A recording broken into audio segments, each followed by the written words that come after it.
What if I told you that right now the UK government is once again trying to force Apple to weaken encryption and give them a backdoor into your private data? Yes, after saying they'd back down just a few weeks ago, they're already back at it. In this video, I'll cover why this is such a big problem and why this should matter to you. So stick around until the end to find out all the details. Now, if you use an iPhone, if you back up photos, messages, files to iCloud, this affects you directly because the government isn't asking politely. They're trying to force Apple to re-engineer how privacy works for everyone in the UK. So what's happening? The Home Office has issued a new demand to Apple.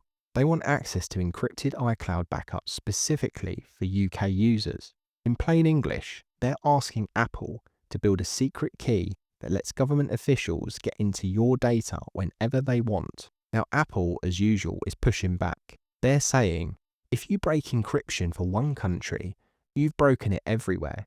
It's like drilling a hole in the side of a safe. It doesn't matter if you claim it's only for emergencies, the hole is there, and anyone determined enough can use it. And this isn't new. Governments all around the world have been trying to do this for years.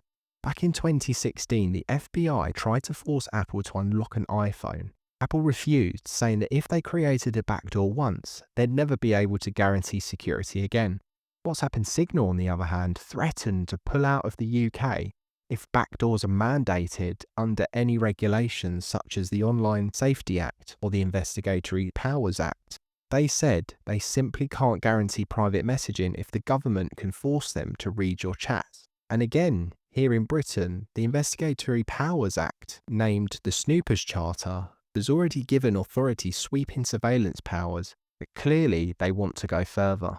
Now let's be fair, why does the government say it needs this power? They argue it's for safety. They say encrypted platforms make it harder to stop criminals or disrupt organised crime. And it's true, those are definitely serious threats. But here's the problem. By creating a backdoor, you're not just giving access to the government, you're creating a weakness that hackers, rogue states, or even insider threats could exploit.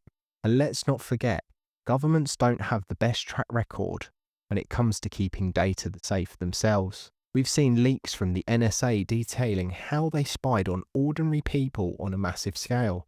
In Hong Kong, surveillance powers were used to track down and crush protests. And back in the UK, there have been leaks from police forces, even from MPs' offices, or even physical files left on a train for anyone to find that had classified information. So here's the question. Do we make billions of users less safe to give governments easier access in rare cases? And then there's the political tensions. Just last month, the US government put pressure on the UK, saying they might cut back on intelligence sharing if Britain forced Apple to weaken encryption. Why? Because if you weaken the system in one country, it creates a global risk. Tulsi Gabbard, the US spy chief, actually said she was told the UK had backed off, yet here we are. And then there was Donald Trump's state visit to Britain, where he compared these demands to something straight out of China's playbook. That's not exactly flattering, and you would have thought that the government would have taken note after those comments. So now we've got a situation where Britain is stuck between wanting more control over tech companies and not wanting to alienate allies or appear authoritarian.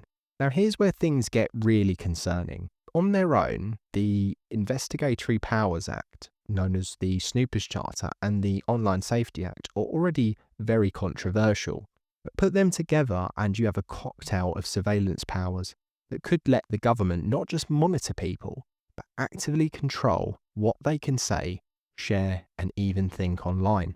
The Snoopers Charter gives authorities broad surveillance rights from collecting your browser history to intercepting your communications. The Online Safety Act, on the other hand, gives regulators the power to decide what content is considered legal but harmful, which is such a vague term that it can basically mean whatever they want it to.